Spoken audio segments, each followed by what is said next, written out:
Bang, accident ke? Sakit lah pokoknya aku tengah bergembira ke.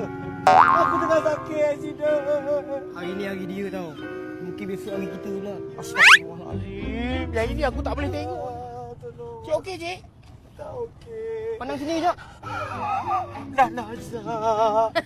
Tinggal 5% saja ni. 5%? Ha. Tak apa, okey lagi tu. Dia biasa 2% baru orang bawa pergi hospital. Orang tunggu orang lain datang Kejap lagi dia mesti berhenti. Tunggu tinggal 2% tu. Okey, kita jalan dulu. Assalamualaikum. Tolong. Tolong. Hey.